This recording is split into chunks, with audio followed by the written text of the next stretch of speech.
अगर आप successful day trader बनना चाहते हो तो फिर एक बात दिमाग में घुसा के रखना पड़ेगा, वो है ट्रेडिंग इज नथिंग बट ये प्रोबेबिलिटी गेम।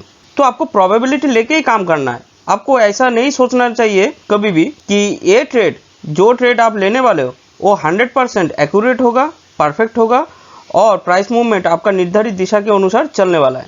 ऐसा कभी नहीं होता है और ज़िंदगी में कभी होने वाला भी नहीं है। तो आपको कहाँ पे चांस हाई है कि प्राइस मूवमेंट आपका निर्धारित दिशा में जा सकता है और ऐसे कैंडलस्टिक फॉर्मेशन है जिसके ऊपर आप ट्रेडिंग करोगे तो आपको हायर सेफ्टी वाला ट्रेडिंग मिलता है। तो वो कैसे? तो यहाँ पे जैसे आप देख पा रहे हो कि मैंने लिखा है powerful price action trading technique और ब्रैकेट में लिखा है इट्स ए प्रोबेबिलिटी गेम। तो पावरफुल प्राइस एक्शन ट्रेडिंग, कैसे प्राइस एक्शन को विजुअलाइज करना है और जो मेथड मैंने डेवलप किया ये pull back and scaling strategy है, ये बहुत ज़्यादा इंपॉर्टेंट है। तो यहाँ पे चार्ट पे लेके जाएंगे तो आपको समझ में आ जाएगा कि मैं क्या बोल रहा हूँ। तो प्राइस एक्शन ट्रेडिंग कैसे किया जा सकता है अच्छा खासा, और ट्रेड मैनेजमेंट कैसे करना है और कैसे क्वालिटी ट्रेड पकड़ना है, कहाँ पे कॉन्सिक्वेंस ढूंढना है, प्रोबेबिलिटी ढूंढना है कि प्राइस मूवमेंट आपका निर्धारित दिशा में जाने वाला है, ये वीडियो में आप लोग समझ पाओगे। तो मैं एक प्राइस एक्शन डेवलपर हूँ, शॉर्ट टर्म ट्रेडिंग स्पेशलिस्ट और ट्रेडिंग कोच। मेरा नाम प्रभाकर रॉय है। तो चलो चार्ट पे लेके चलता हूँ। तो यहाँ पे मैंने निफ्टी 50 इंडेक्स का 5 मिनट का चार्ट लिया। तो इनिशियली देख पा रहे हो कि एक बुलिश कैंडलस्टिक फॉर्मेशन हुआ, ग्रीन कैंडलस्टिक फॉर्मेशन हुआ। तो इसको कैसे विजुअलाइज करना है वो समझ लो। इसका हाई मैंने मार्क कर दिया और इसका लो मैंने मार्क कर दिया और इसका 50% भी मैंने मार्क कर दिया। तो देखो ओपनिंग ये पोजीशन पे हुआ था और क्लोजिंग ये पोजीशन पे हुआ। तो अभी इसको कैसे विजुअलाइज करना है? इनिशियली ये सोचना है कि इनिशियली एक रेड कैंडलस्टिक प्रोड्यूस हुआ था, उसके बाद वही 5 मिनट के अंदर एक ग्रीन कैंडलस्टिक प्रोड्यूस हुआ और यहाँ पे क्लोजिंग दिया। पहले सेलर का स्ट्रेंथ था, ये जब रेड कैंडलस्टिक ये दिखा रहा है, और उसके बाद बायर्स का भी स्ट्रेंथ शो कर रहा है। तो यहाँ पे आपको समझ में नहीं आ रहा है बायर और सेलर किसमें ज़्यादा दम है। तो ये कैंडलस्टिक जब प्रोड्यूस हुआ तो आपको क्या करना है कि आपको जब समझ में नहीं आ रहा है कि किसमें ज़्यादा दम है तो आपको ये साइडवेज जोन मानना है। Very simple. तो ये साइडवेज जोन का जो अपर पोजीशन है, ये अपर पोजीशन पे सेलिंग अपॉर्चुनिटी ढूंढना है और ये लोअर पोजीशन पे बाइंग अपॉर्चुनिटी ढूंढना है। समझा? जब ऐसा टाइप का कैंडलस्टिक फॉर्मेशन होता है तो प्राइस एक्शन ट्रेडर अगर आप बनोगे ठीक से तो प्राइस एक्शन को ऐसे आप विजुअलाइज करना सीख जाओगे। ये कैंडलस्टिक को ऐसे विजुअलाइज करना है, ये आपको जनरली कोई बुक में नहीं मिलेगा। बुकिश नॉलेज अगर आप अप्लाई करते बैठोगे तो ज़्यादातर आप फंसोगे मोस्ट ऑफ द टाइम। तो आपको कुछ तो अलग ढंग से सोचना चाहिए। तो आप देख पाया कि ये हायर साइड में ऐसे एक क्वीन कैंडलस्टिक फॉर्मेशन हुआ, मतलब इन्वर्टेड हैमर शेप का कैंडलस्टिक फॉर्मेशन हुआ। तो ये कैंडलस्टिक जब ऊपर फॉर्मेशन हुआ तो ऐसे शेप का था। तो आपका व्यू बियरिश है तो आप ये नीचे सेल करोगे और ऊपर स्टॉप लॉस लगा दिया। तो यहाँ पे ये जब ग्रीन कैंडल प्रोड्यूस हुआ था इन्वर्टेड हैमर शेप का, तो आप इसका नीचे सेल किया और ऊपर में स्टॉप लॉस लगा दिया। उसके बाद देखो एक मूवमेंट दिया। अभी ये पोजीशन पे सेम चीज़ है। अगर गलती से ये पोजीशन पे बाइंग करता ये कैंडलस्टिक प्रोड्यूस होने के बाद, तो आप बाइंग कहाँ पे करोगे? ये वीक का ठीक बीच में बाइंग करोगे और नीचे स्टॉप लॉस रहता।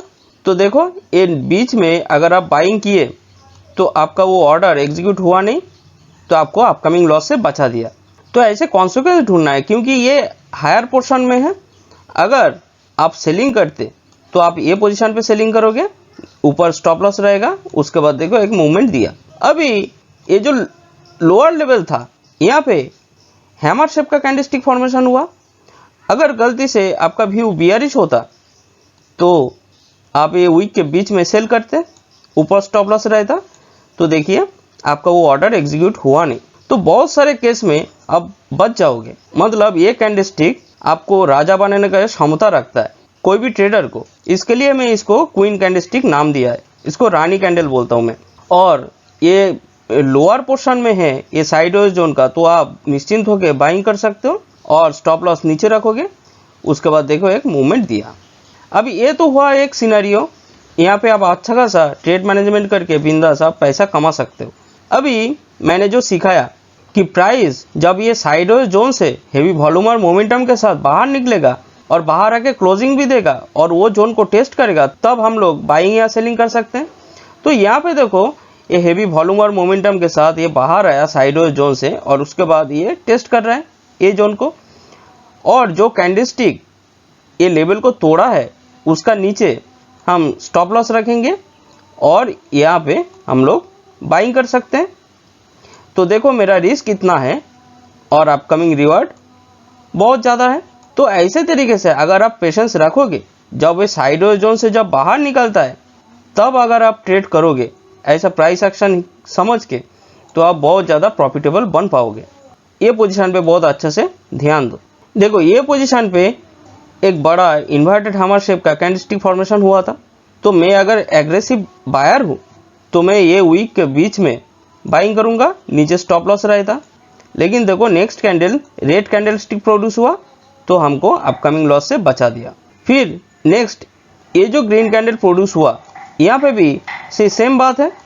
अगर आपका व्यू यहाँ पे बियरिश है, आपको लगा कि ये जो ब्रेकआउट देने वाला था, ये जो दिया है ब्रेकआउट, ये फेल हो जाएगा तो एक डाउनसाइड मूवमेंट देगा, ऐसा आपका व्यू है, तब आप ये पोजीशन पे सेल करोगे और ये वीक के बीच में भी आप स्टॉप लॉस लगा सकते हो। तो आपका रिस्क कितना है और आप एक्सपेक्ट किया एटलीस्ट ऐसे एक लेवल आपने एक्सपेक्ट किया कि 1:2-3 मिलेगा तो मैं कल्टी मार दूंगा, ऐसा आपका इरादा रहेगा। तो देखो वो next candlestick green candle produce हुआ तो आपको अपकमिंग लॉस से बचा दिया, क्योंकि ये ट्रेड एग्जीक्यूट होगा नहीं। और अगर आपका व्यू बुलिश है तो आप ये वीक के बीच में बाई करोगे, नीचे स्टॉप लॉस रहेगा, तो आपका रिस्क कितना है और अपकमिंग रिवॉर्ड ज़्यादा है। तो ऐसे तरीके से आपको सोचना है और ट्रेडिंग करना है। यहाँ पे भी सेम है। तो मैं जो बोलता हूँ कि हैमर और इन्वर्टेड हैमर शेप का कैंडलस्टिक के ऊपर ज़्यादा फोकस करो और कॉन्सिक्वेंस ढूंढो। जहाँ जहाँ पे आपको लग रहा है कि यहाँ पे मेरा प्राइस अपसाइड या डाउनसाइड मूवमेंट देने वाला है, वैसे पोजीशन पे अगर यही सब कैंडलस्टिक फॉर्मेशन होता है तो आप निश्चिंत होकर ट्रेडिंग कर सकते हो, क्योंकि ये बहुत ज़्यादा सेफ्टी देता है ट्रेडर को। तो ये समझना बहुत ज़रूरी है। ऐसे ही आप इधर उधर स्ट्रैटेजी ढूंढोगे तो स्ट्रैटेजी आपको उतना कुछ देने वाला है नहीं। प्राइस एक्शन को समझ के कि कहाँ पे मैं ट्रेड लूंगा तो प्राइस मूवमेंट मेरा अगेंस्ट में जाएगा तो ट्रेड एग्जीक्यूट होगा नहीं, तो अपकमिंग लॉस से मुझे बचा देगा। ये सब तरीका अगर सीखना है तो ये चैनल पे आओ, देखो कुछ वीडियोस, तो आपको समझ में आ जाएगा। तो प्राइस एक्शन ट्रेडर बनो, क्योंकि स्ट्रैटेजी कोई भी स्ट्रैटेजी ऐसे काम नहीं करता है, फेल हो जाता है। उससे अच्छा कि सिंपल स्ट्रैटेजी लेके काम करो और अच्छा से ट्रेड मैनेजमेंट, मनी मैनेजमेंट ये सब करो। इसमें आपका एनर्जी, एफर्ट ये सब लगाओ। स्ट्रैटेजी के पीछे मत भागो। प्राइस मूवमेंट कौन सा दिशा में जाने वाला है वो एनालिसिस करने में मत बैठो। आपका जो काम है लॉस ऑप्टिमाइज करना, रिस्क मैनेजमेंट करना, रिस्क को कंट्रोल करना, ये सब काम पे आप ज़्यादा ध्यान दो, तो आप सक्सेसफुल ट्रेडर बन पाओगे। ओके, तो चलो, हरे कृष्ण।